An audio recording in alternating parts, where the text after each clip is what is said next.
All right, so welcome back. Welcome back to part two. I know it's been a longer one this time, longer lesson, but part two of this lesson of enthalpy began with, right, so enthalpy. We looked at a few definitions, reviewed a little bit to begin with, looked at a few definitions, the main idea that hopefully you had by approximately the beginning. I was going to say midway, but no, it's more like the beginning. Looked at more definitions. We saw three examples, right? They used molar enthalpy in them, and we stopped there. Now the last one finished off there. We have now example 4. Okay, so this is the example. Let's go over what it's asking us, and then we'll solve it. So a student places 50 mils of 1 molar. Bit of a review here. Remember molarity, right? Molarity is number of moles of something, right, divided by its volume. Its units are moles per liter. Okay, it's just a bit of review from grade 11 there. So it has 50 mils of a 1 molar HCl solution, hydrochloric acid solution, in a coffee cup calorimeter, and it's measured at 25 degrees Celsius. That is the temperature of that acid. To this was added an equal amount, so 50 mils of a 1 molar solution, so also the same concentration of sodium hydroxide, also at 25.5. Okay, now temperature rose. Should be highlighting here. Temperature rose. Initially, both are at 25.5, so 25.5 in total. It rose then once they were added. So once reaction took place, it rose to 32.4 degrees Celsius. Okay, so we have two questions here. What was the enthalpy of the reaction? So you want to look for joules or kilojoules of the whole reaction. Then what is the molar enthalpy? So per mole of sodium hydroxide. Okay, let's solve that now. I've hopefully saved some time by writing down a few of the givens. We have 50 mils of acid, 50 mils of base, each at 25 degrees Celsius. We're being asked for at the end, at the end, molar enthalpy of the reaction. But to get to that, we need the enthalpy, which is part A of it. So we're going to solve, to get to this point, we're going to end up solving the whole problem. Okay, delta T, I just subtracted the final minus the initial and get 6.9 degrees Celsius. So now, here is the assumption we have to make. Because we're adding two solutions that are mostly water, the assumption is, and fair assumption is, that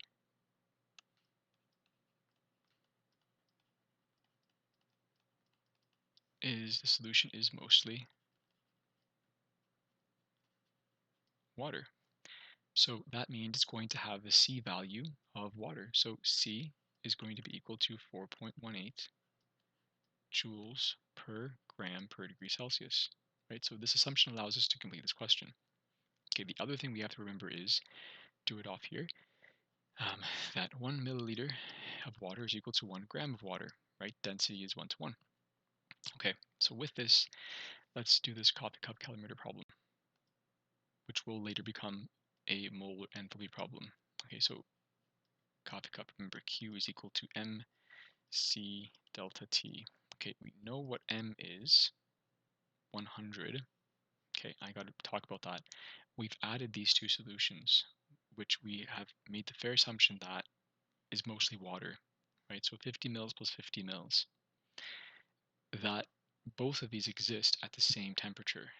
That has risen 6.9 degrees. So if we're adding these two, we have to say then that we have 100 grams of water. Now times the specific heat capacity of water, because the solutions are mostly water, that's a fair assumption to make, joules per gram per degree Celsius. Multiply that by delta T, which is 6.9 degrees Celsius. I just have that up there. And notice grams cancels out, Celsius cancels out, and we're left with joules. Okay, the answer then is 2.9 times 10 to the 3 joules, right? Unit we're left with. Okay, and that's part A. That's part A. Now, I have to mention here, there's an important point. We're being asked for the enthalpy of the reaction, change in energy. Now, remember what Q stands for. Q stands for the transfer of this energy in a coffee cup calorimeter. Remember, there is a coffee cup and there is a thermometer right inside of that. Thermometer measures a change from 25 degrees Celsius, 25.5 to 32, let's say over here. So there is a positive change, right? Water absorbs this. Thermometer indicates that it's changed. It's gone from 25.5 to 30. 2.4, right? So although we get a positive, right, this is a positive value here for Q, our delta H, if you remember from our calorimetry lesson, is going to be the opposite value. So we actually have a negative 2.9 times 10 to the 3 joules. Or you can just say negative 2.9 kilojoules, right? So this part is important.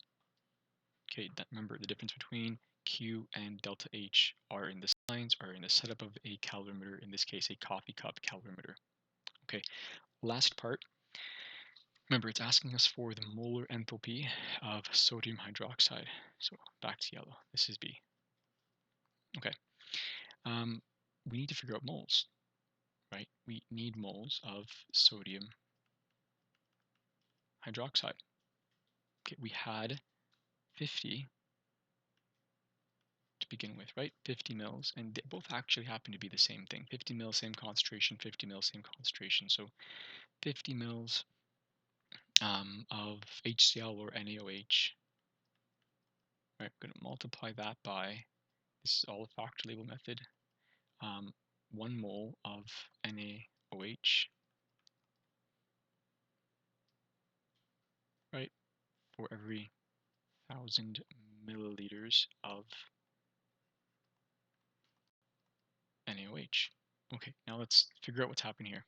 We need to convert from volume and concentration. Remembering that, back to grade 11,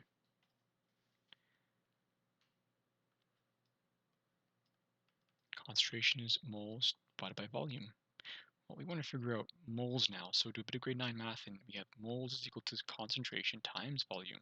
Well, this is what we did. Here is concentration, and here is volume.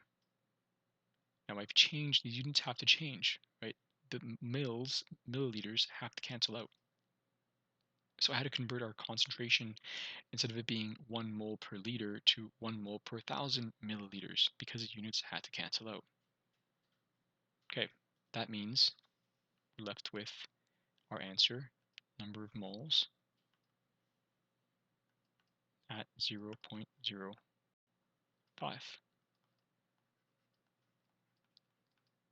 Moles of NaOH. Okay, so we want to figure out then the molar enthalpy with the subscript of the reaction. Well, look, we have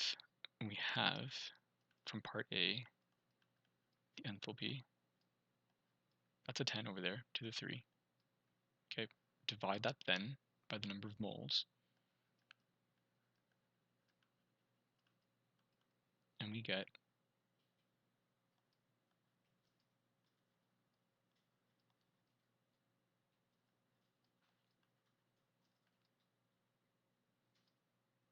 negative 5,800 joules per mole.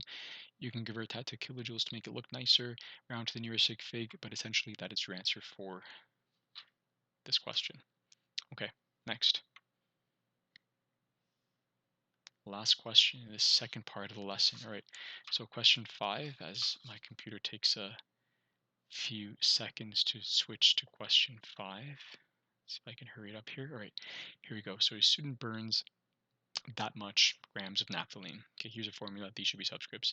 And a bomb calorimeter array. So that's going to be a bit easier, hopefully, because it's just delta H. Oops, I'm in highlighter. Okay.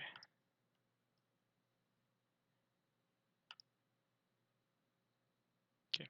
Delta H is equal to C. Not switching.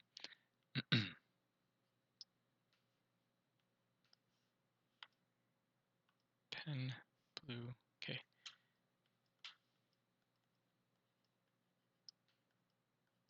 Okay. So delta H is C, delta T. Right. The combustion reaction causes a temperature change of that much. So this is your delta T. Right. We have delta T now. This is there. If the heat capacity of the calorimeter is that, so that's C, calculate the enthalpy change per mole of naphthalene. Right. So if you thought the last question was hard, this is going to be a lot easier. Don't worry. We're not combining solutions here. So let's just go ahead and solve this. Okay.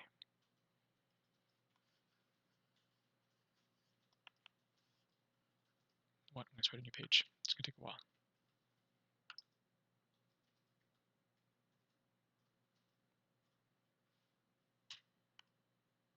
Okay, so we have switch to pen, mass of naphthalene, 0.452 grams. Okay, the molar mass, you can use a periodic table to calculate that, is 128 grams per mole. Might as well figure out the number of moles, right? Moles are equal to mass divided by molar mass, and we get 0.452 grams divided by the molar mass. Okay, keep as many digits as possible. Don't round until the very end. Often mistakes are made because of that. Okay, this is moles. Okay, so 0.003531 moles. You can write in scientific notation if you want, but it doesn't matter. Delta T given to you in the question, right? 2.961 degrees Celsius. I shouldn't write delta C. Okay, C, specific heat capacity of the bomb calorimeter is 6.11 times 10 to the 4 kilojoules, right? It says kilojoules, so we've got to make sure that our units cancel out. Right, so now Q is equal to C delta T. Okay, bomb calorimeter. Also remember that delta H is equal to moles times molar mass of your reaction. In this case, it's a combustion reaction, so subscript C. Right? Remembering that Q and H are related, but they're just opposite signs. So we know that Q is equal to delta H. We're going to consider the opposite sign situation in just a bit, but we can equate these two for this reason. So C, and we've done that previously in another example. Okay, solve for unknown at this point, which is delta C, and we've done delta H of molar heat of combustion. We've done that in the past where we've solved first. Let's just substitute right now and solve at the end. Doesn't matter how you prefer it. It's just up to you. Okay, so let's just substitute 6.11 times 10 to the 4 kilojoules, right, per degree Celsius. Times 2.961 degrees Celsius, right? That's delta T, the change in temperature, times the number of moles, which we determined already to the top right. Okay, times delta H, molar enthalpy of combustion. So simplify all of this, solve for delta HC, and you end up with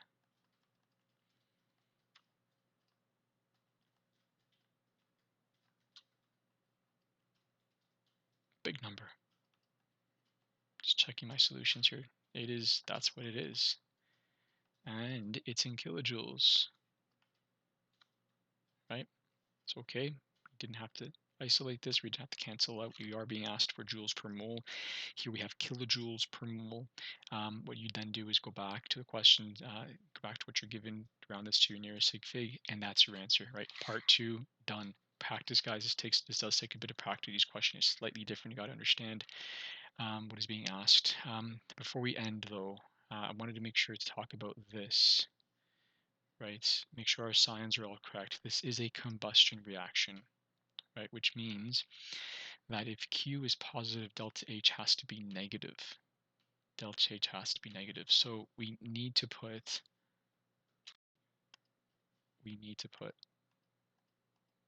a negative sign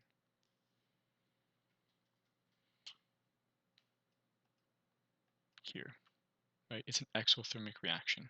Okay, that sign is important. Okay, we'll end there. Ask questions, guys. We'll take up those questions and we'll continue later on. See you later.